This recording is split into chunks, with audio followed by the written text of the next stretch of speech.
Hi. Can you start with introducing yourself? Hey, so my name is Diana. I'm 27 and I'm a teacher for young kids. And where are you from? I'm from Russia.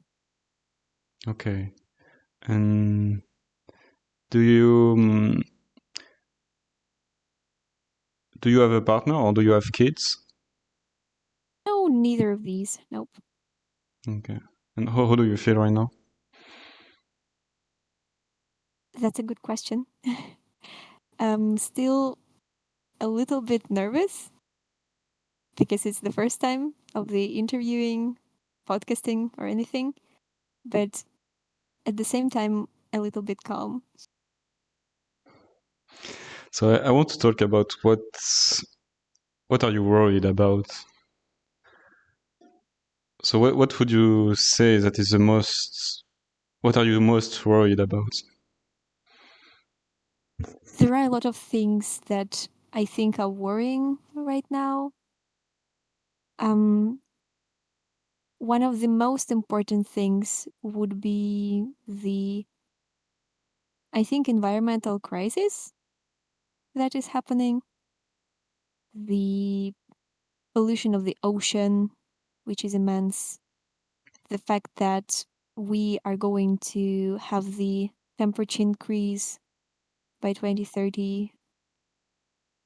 Everything is pretty devastating, and we are already experiencing a lot of natural disasters like forest fires and everything.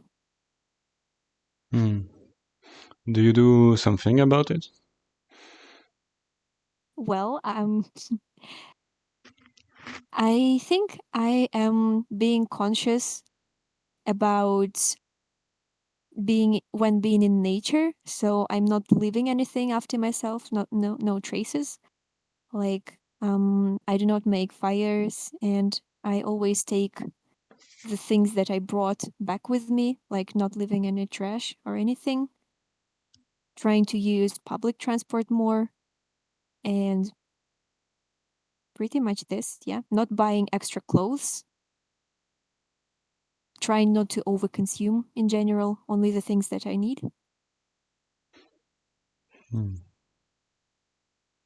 How do you imagine the future in like 10 or 20 or 30 years? I feel like we are going to suffer through multiple wars in different parts of the planet. And regarding the climate, I think that we as humans are learning things the hard way. So, unless it really strikes so that everyone can be really put in some kind of danger or really see the potential of being eradicated from the planet, I think only then we will understand that something needs to be changed and we'll be ready to change. What do you think it should be changed? Education. I think it always starts with education and mental health care. So if we start some kind of mandatory courses at school, maybe about ecology, recycling, just being more conscious about nature, then it could help to raise new generations that would be more aware of the issues. And also making the campaigns present all over the planet. I mean, the governmental campaigns that would educate people first on the problem, because not everyone knows that the problem exists. So, spreading awareness would be maybe step one. And then again, encouraging people to follow this. I don't know. How do you think, like, if there is no more oil in the future, how do you think people will move? Well, there are always bicycles, Yeah. bicycles, horses. Um, Yeah, I I mean, think it's possible making electro cars or maybe inventing the new type of engines Mhm. and machines.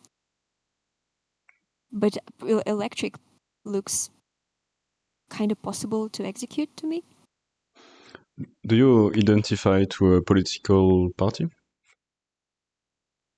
Not really, because to me it looks like all they do is trying to kind of prove their worth or prove that they are right, but they're not actually bringing the change that is needed.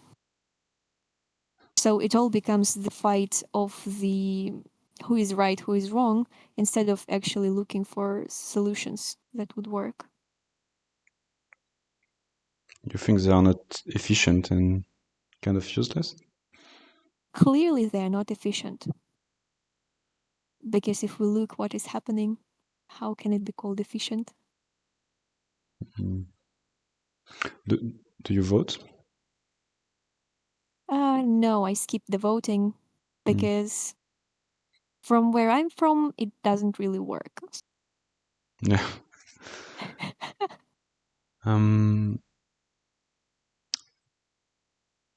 what are you the most proud of? I think about staying human and true to the values of humanity, like appreciating humans' life, respecting humans' dignity, and wishing for the change, I think. Believing that we are better than that. Maybe this. How do you do this? How do I stay proud? How do you stay human? Well, at first you learn what it means to be human and like which values do you identify with.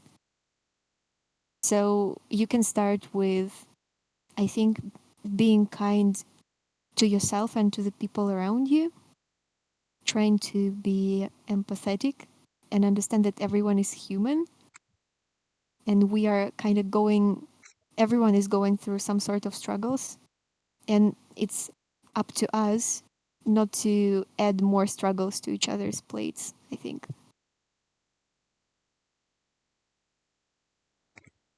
Mm. Yeah, it's getting rare.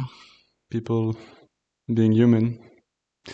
You can definitely be proud. Like, it's not something that is easy anymore.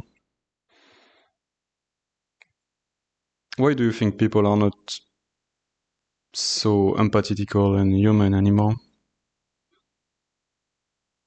I didn't say that they're not like this anymore. Like, I didn't say it was different in the past. I think actually it is much better than it was in the past. I just think that it could be even more better. Hmm. Yeah, I interpreted my own idea. Um, so you Because go ahead. okay, so in the past, I think people used to kind of suppress emotions more in order to seem more tough, and it was not maybe that common being open with emotions and sharing like what you really feel. I think you were supposed to keep the face, and now it becomes more recognized that it is okay to not be okay. So you your way to do this is to be kind with yourself and with other people, right? I think so, yeah. Because if people around you see that you are not being aggressive to them and that you are not trying to take advantage over them or attack them, then my experience shows that people are actually they are respecting you and returning you the same. But how do you react if people are mean to you or aggressive? Leave the situation, kind of stop it from happening. I see. Do you identify to a philosophical way or school? So I can't say that I'm an expert in philosophy and that I know much, but I kind of like the idea of absurdism. Like everything is absurd and chaotic and kind of meaningless, but that's why it's also fun. So I would probably go with this. I'm not sure. So you think everything is meaningless, right? Um, Sort of, yeah, because anything can be anyway, like everything is possible, and what we see now around us is only a matter of choice of people before us. Like people before us decided that it should be this way, and that's why we see what we see. But if it was more random and people in the past took different decisions, then our present would look differently. So it's all kind of absurd. Hmm. Well, at least to me. Do you believe in astrology? um I don't really know. Hmm. I don't really know. I mean, it's fun to learn about it. It's fun to think about it, but about actually if it works in real life or not, I don't know. I think I don't really believe in it. I'm much closer to thinking that we are in some sort of a weird simulation and that everything is programmed. So Hmm. astrology doesn't look that real to me, maybe. I don't know. But I love learning about it either way.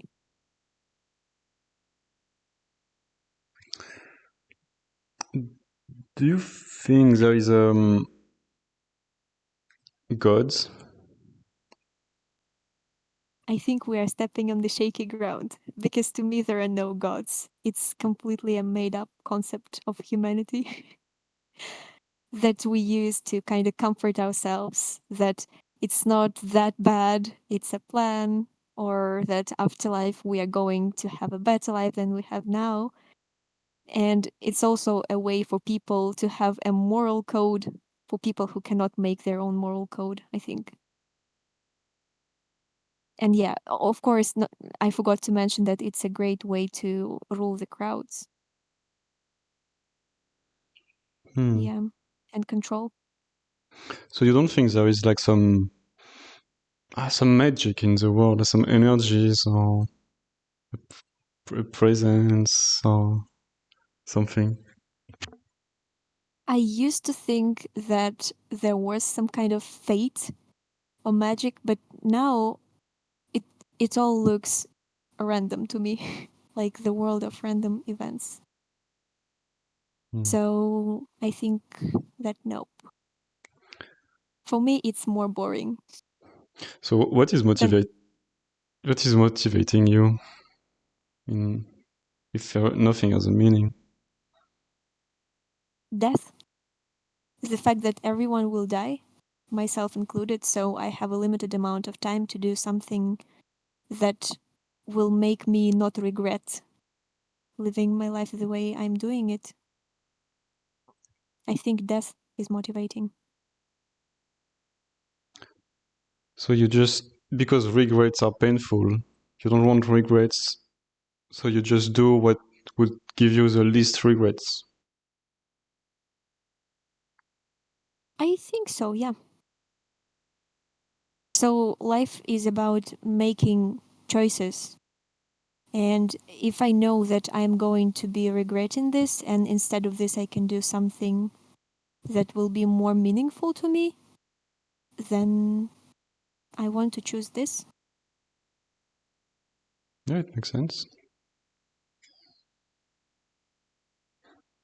And are you interested into Buddhism and other philosophy like Stoicism and I don't know what else there is. So Are you I. Mhm. are you against them or You just think absurdism is more. I'm not against religions, and I appreciate the cultural impact they had on the civilization. Like, out of all religions, I think I I would more naturally go with Buddhism because they have the principles of being non-violent and kind of appreciating the life forms existing on the planet. Also trying to detach from material possessions and everything. So I have a big respect for Buddhism, but I'm not a Buddhist myself. And And what do you think about Christians? so as long as they do not have me involved in their view on the world, I'm okay. But when they start imposing their views on me or on other people, claiming that this is the only way to live the life and the world should be this, not that, then it becomes kind of disturbing Are, and it looks a bit psychotic to me. are your parents Christian or Catholics? Oh, no, my family is atheistic. They're atheists. Hmm. So That's maybe that's why my background is just different. isn't it unusual or is it common in your place? Mm, I think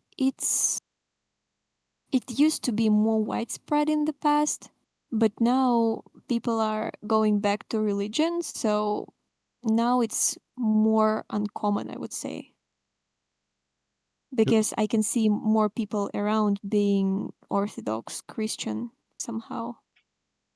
Not my peers, but I'm talking more about our parents' generation, I think. hmm.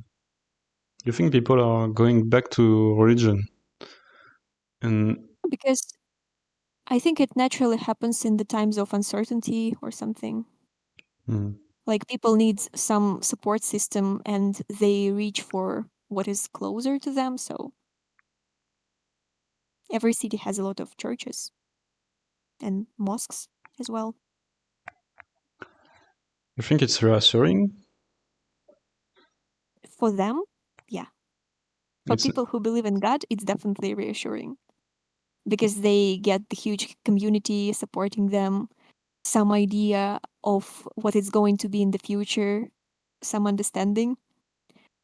Like the Bible basically tells you what it's going to be like during the apocalypse and everything, so you're kind of prepared, not know what to expect. Everything is clear. so you don't need to be. You don't need to doubt anything and create the rules yourself. You just follow. But you don't need to be reassured. You're not. You're not anxious or Oh, scared. I'm very anxious and very scared. I Mm. just don't find reassurance in the idea of a deity kind of conducting the events here. Because if you think about this, then it looks like a very fierce deity, bloodthirsty. And why would I praise such a deity? So how do you deal with anxiety? I let it happen.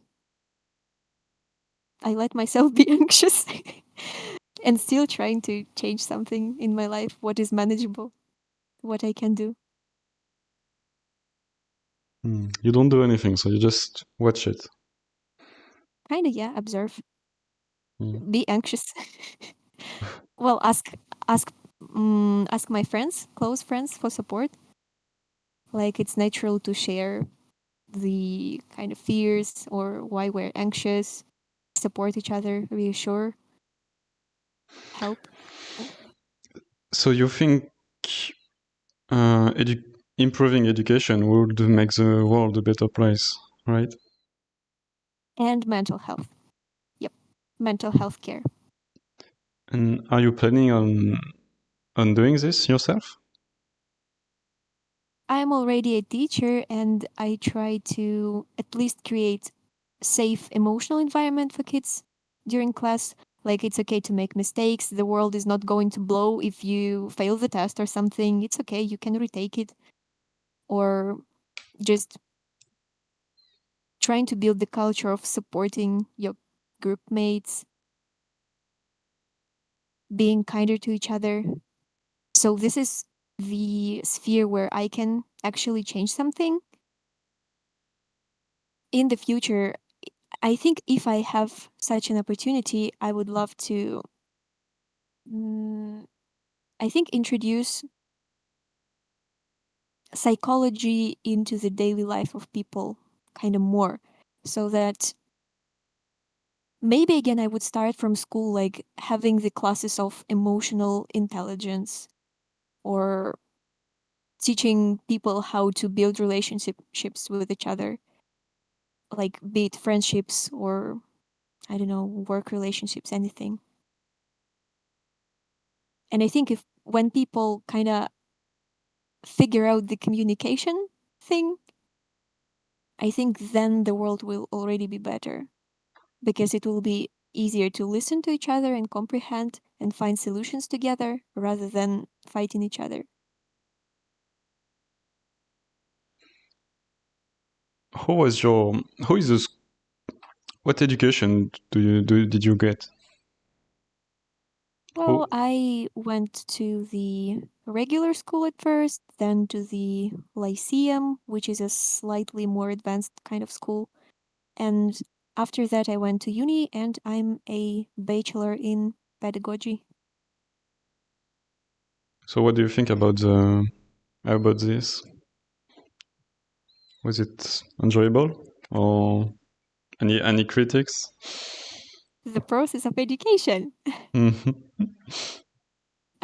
So regular school is definitely the most critiqued thing here because it is kind of bureaucratized a lot and the focus is shifted from learning to just putting a tick on the list that you kind of have been present there, you took all the tests and everything.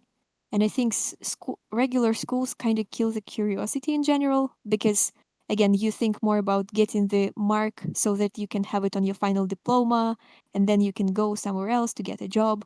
So you're not thinking about learning, but you think about showing your performance, sort of.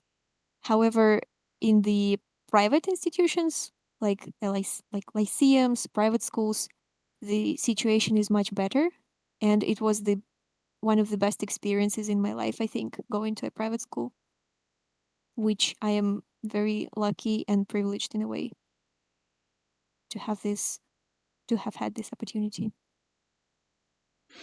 What do you think? Yeah, about Oh, sorry. Go ahead.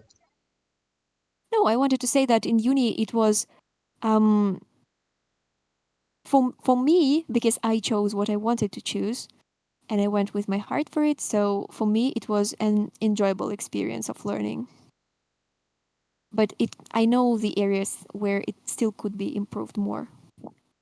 Yeah, that's it. What do you think about the younger generation?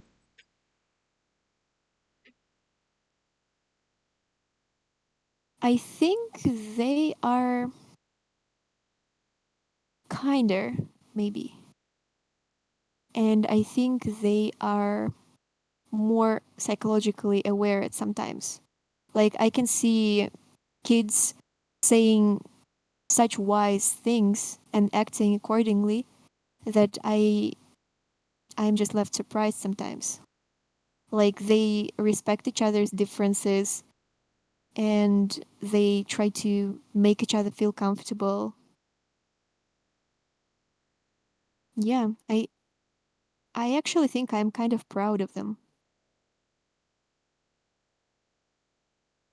And At least the kids that I see. so it's the one you see in your classes?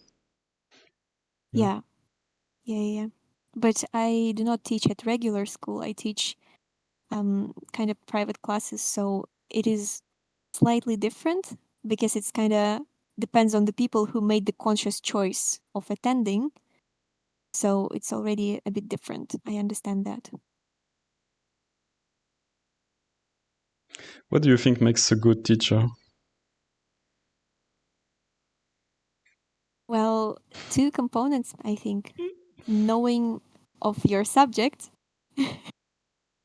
and being empathetic. And I don't want to say like being a friend, but at least being the supportive kind of teacher, I think. So that your students know that they can rely on you in a way. Like you're not being passive aggressive or mocking them or abusing them.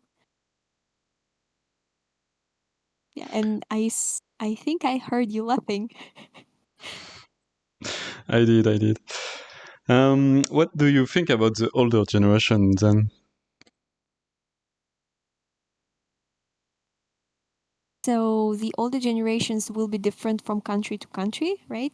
Mhm. Because of different cultural and historical background. So here they are different, really. There are people who are really intelligent and well mannered, and they are like, I really respect them for the knowledge they have and the culture and everything. At the same time, there are people who are completely, I don't know, oblivious sometimes, and it looks like they forgot what it is to be a decent human. I don't know. They don't have this emotional education that the younger generation have. I think, yeah, because they were taught to suppress more, not to show it, and now they are trying to make everyone around do the same because it's painful to see other people doing what you have been forbidden. Because I think they are this way because of the way they were raised. People don't just randomly become mm, defensive. I think it's because of the background that they have, the conditions that they lived in.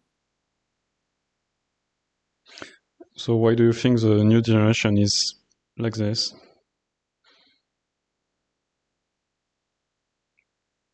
So, all the disclaimers, let's have them apart from that, that everything is different in different countries.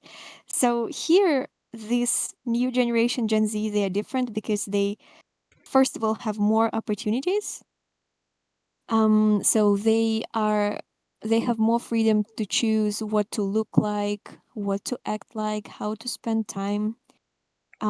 They have the full access to the internet, so they know what it is like in other cities, in other countries, and the mass media culture kind of becomes universal now.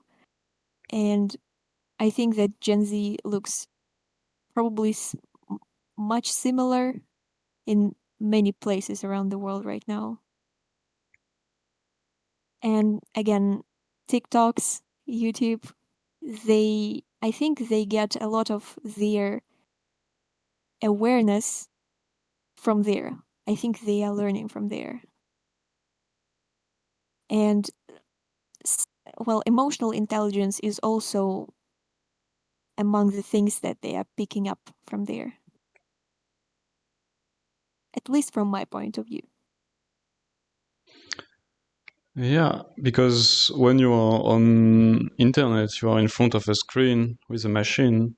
You're not in front of someone. So how can you learn? I mean, isn't it better to learn emotional intelligence to make experience with other humans than with a machine? Mm, I think that's not exactly my point. I'd rather meant that they accidentally stumble upon psychological educational videos, like, when they Mm. teach you about boundaries or ways to support someone, or there are a lot of TikToks about what good friends do. and how you can support. So I think you kind of watch all these stories and you learn from them. And then you see the same situations happening in real life and you are more equipped and aware. I see. Like when in my childhood, when I saw someone crying, like of course we hugged each other and everything, but still you were never sure what exactly to say, like how to put it into words, how to express your support. And now I think it becomes easier for people.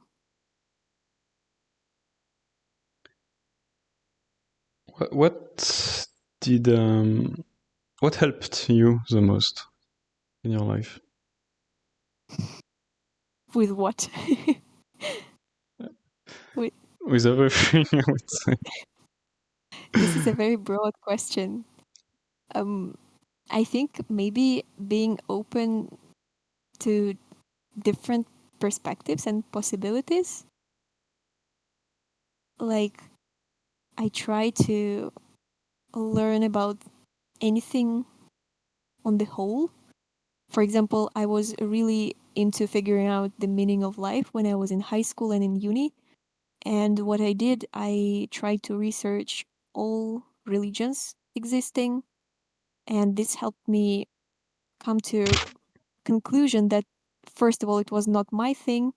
And second of all, that to me, it's kind of meaningless, I guess.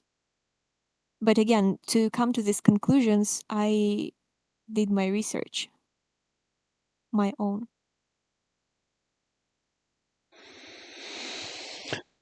What do you think is the most important thing in life?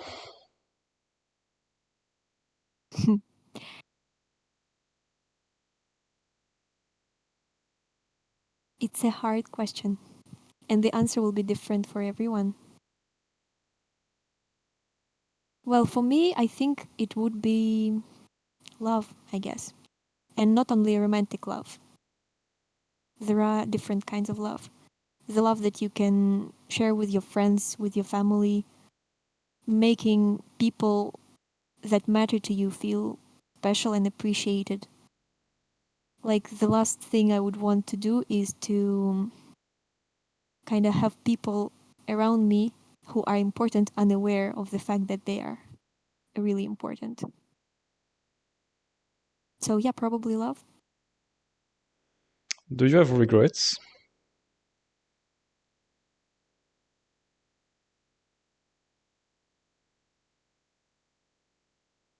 I think no, maybe. Regrets are kind of pointless because you cannot change anything. The only thing you can do is not let it happen again or change the future.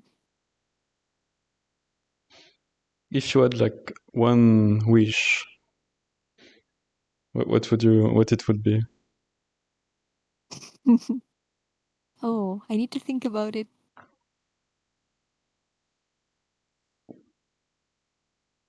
The possibilities are close to eternity. I would wish for unlimited amount of wishes. I was gonna say you can't do this. But you didn't, so I can. You didn't put any restrictions, Yeah. so I'm going with unlimited wishes. So now you have unlimited wishes. What would be your first wish?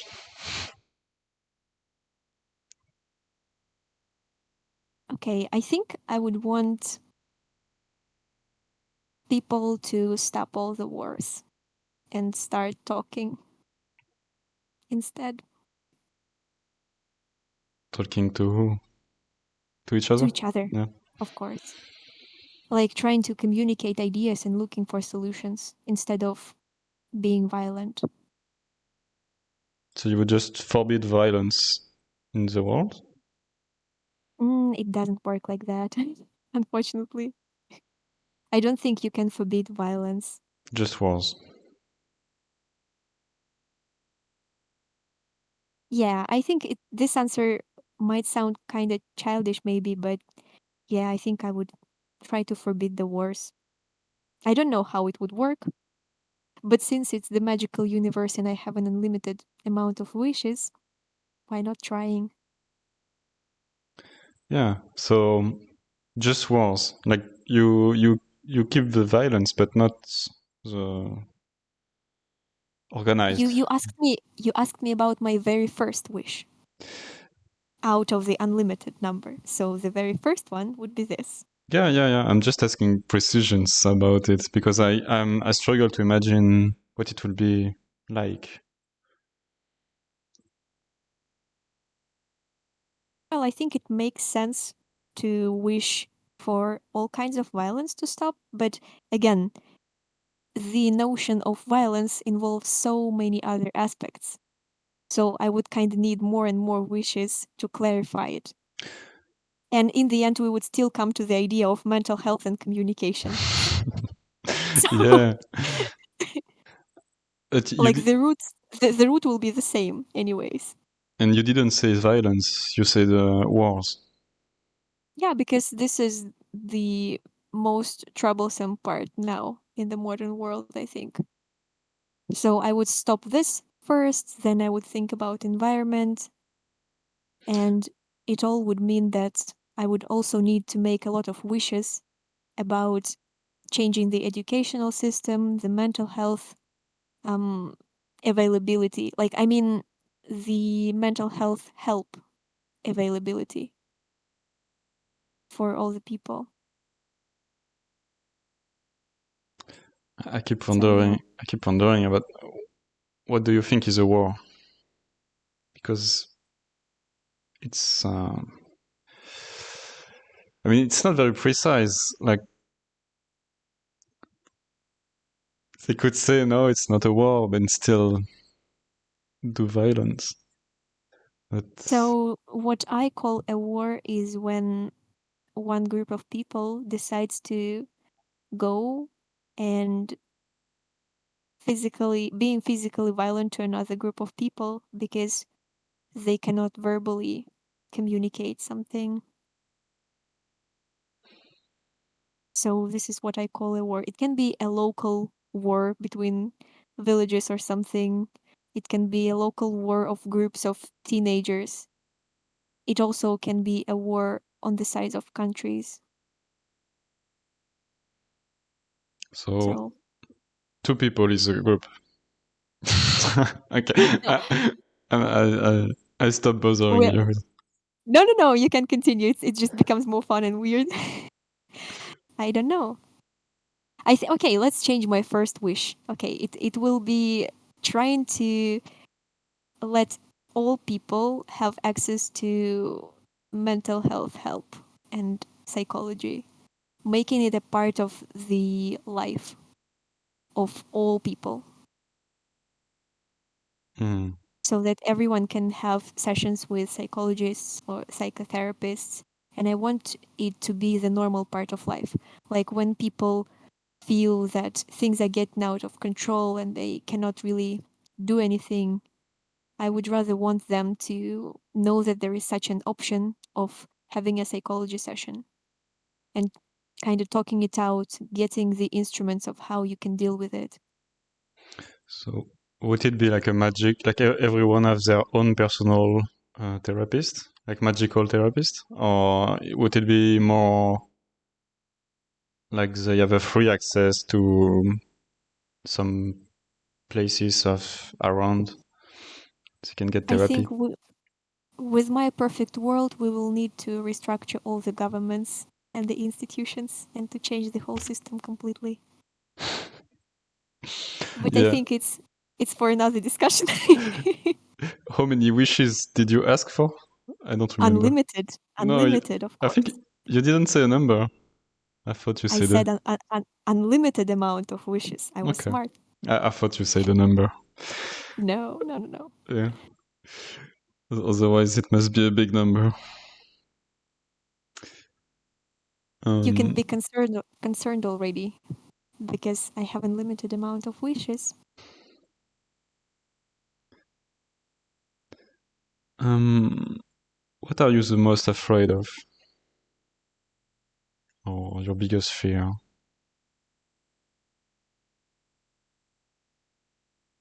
Mm.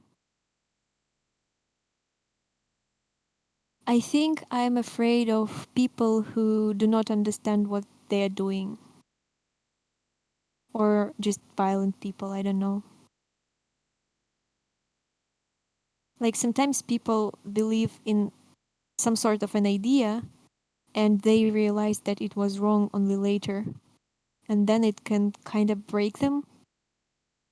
So I'm afraid of people who do not realize what they're doing.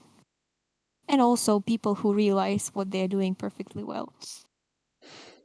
And just choosing it. So yeah, I think violence maybe. You think people are violent? No, okay. Not only because I don't think. I see. Are you a feminist? Of course I am. How can you be a woman and not a feminist? It's either you're a feminist or you're a sexist. So how do you express it? What it's like to be a woman in Russia? You asked me so many questions, so many separate ones. So first of all, what it means to be a feminist. Yeah. So I think it's respecting. To me, it means just respecting and seeing the same value in women that you do in men. That's it. Simple. Like just basic human respect.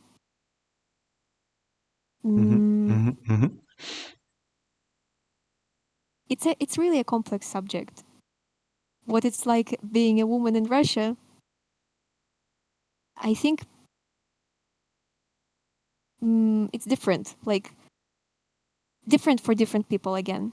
So for some people, it means that your main goal in life would be creating a family, having kids, and everything. For other people, it would be achieving something, learning, traveling, teaching, maybe. I think it's the same for many countries. Like the pattern is the same. There are people who are kind of following the old way of things where the main focus for women was supposed to be family and kids and marriage. And there is also the new way of things where you are aware of yourself as of a human being with its own kind of maybe wishes and interests and desires and opportunities, perspectives to grow. And you decide not to choose only one thing, but instead you can choose all of them. Like you do not have to choose only this or this, you can have both. I'm not sure if I'm being too vague or not. No, it's okay. But I wonder, how do you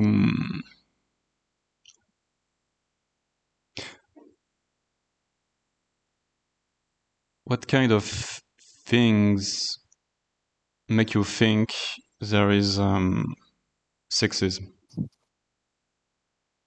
Well, it's enough to read the news, I guess, and to walk out Mhm. of your house to see it. Like, I think women around the world can relate to this. Like, you are afraid to walk out in the night. You are always conscious about your taxi drives and you want to share the location with your friends so that they know where you are. Like, when you go on dates, you will most likely tell where you're going and who you're going with or something. Like, you are consciously aware about your safety all the time. Also, don't even start me talking about the medicine in many parts of the world. Like in many parts, you cannot take decisions about your own body if you're a woman. In many parts of the world, abortions are kind of restricted and forbidden, which is at least to me, this is just outrageous. Because, just because Why do you I think that? want Why do you think they are doing it? to have control, I guess. I don't know. It seems to me that a lot of people who are in charge of decision making, they are kind of old school people who have their own understanding of how the world should be like. And we shouldn't forget that there are not many women in charge in lawmaking and everything. So it's mostly men who think that they understand what it should be like. But if you actually asked people who are making babies, conceiving, going through pregnancy, I think they should be the ones deciding something about their bodies, not some random people who don't even have uteruses, because it's so weird. And also, I'm really sorry. I think this is kind of one of the things that annoys me so much that I can go on and on, because really this is something that we face almost on the daily basis. So there are so many aspects to this. Like you would never think of them unless you are a woman. Like What? even visits to the doctors, like gynecologists.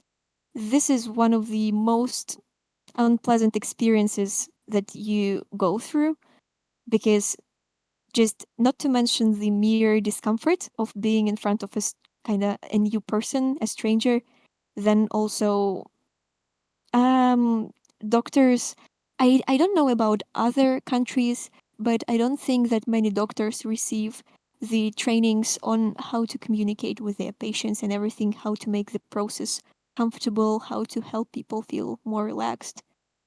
So sometimes it really feels very discomfortable. I don't know. And there are many aspects. It's just the only examples that I came up with, but there are a lot of things. And when you kind of see them around you, you just really start understanding that everything is really damned up.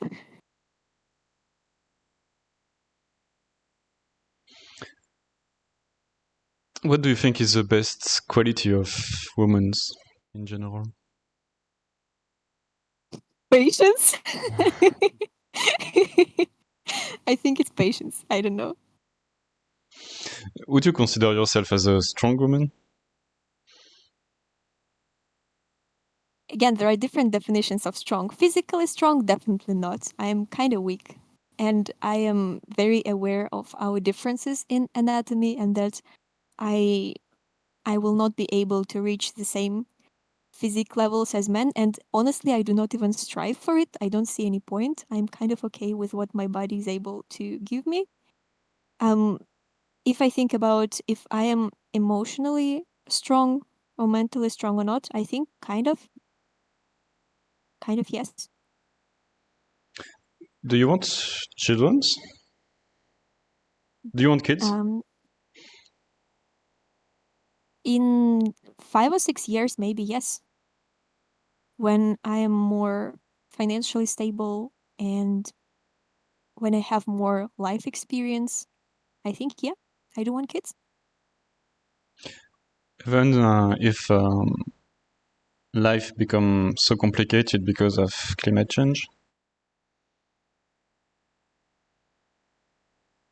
Well, I think so, still, yes. Because I think we can change it. Mm-hmm. Like I still want to believe that we will come to some point of environmental discomfort and that we will start changing something. And I do think that if there are more healthy families who can consciously be educating their kids about environment, then we could help it, I think.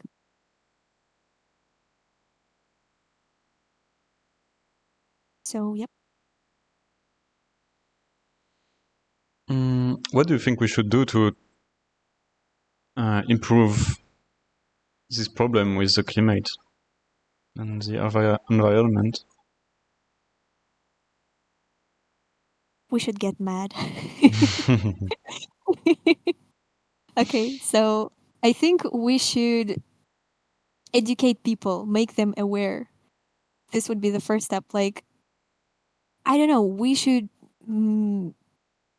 make it a part of the news block. Like, I would want every channel to be translating every time they are reporting news, I would want to have statistics on how it is changing or not, of what impact we are having, so that people can kind of live with it for a while and settle with the idea that everything is kind of disturbing already and it is going to be even more disturbing.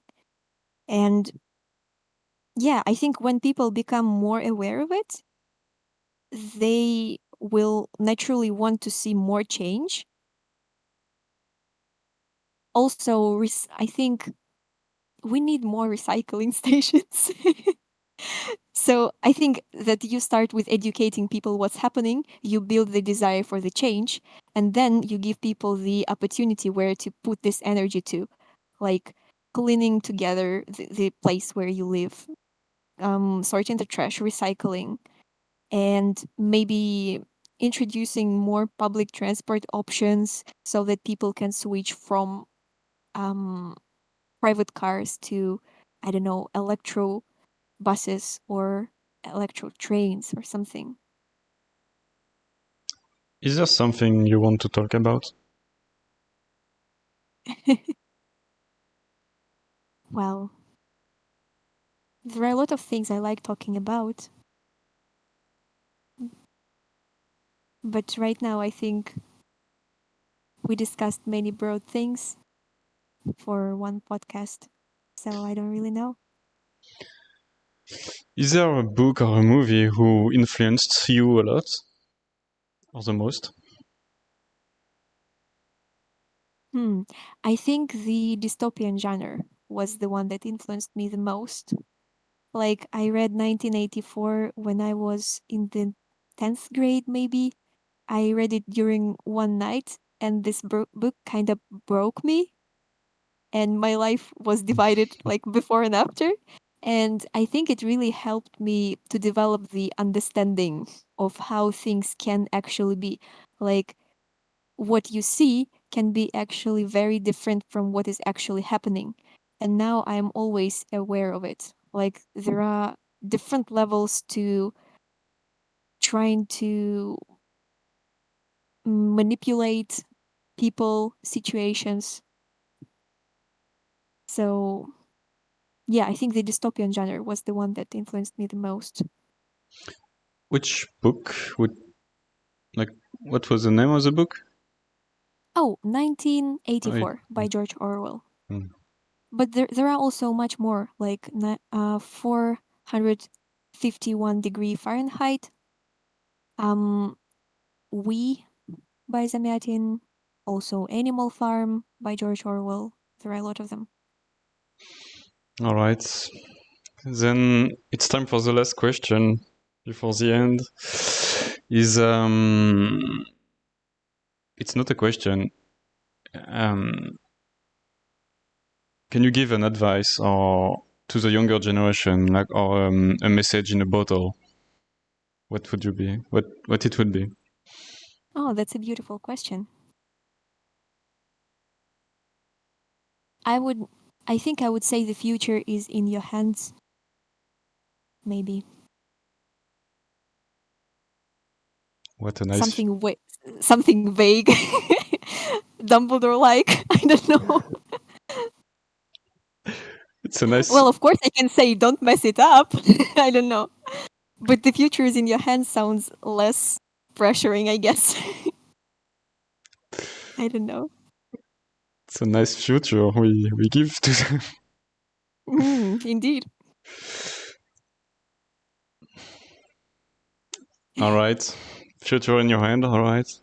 Thank you, Diana. Thank you, Pierre. That was an interesting discussion.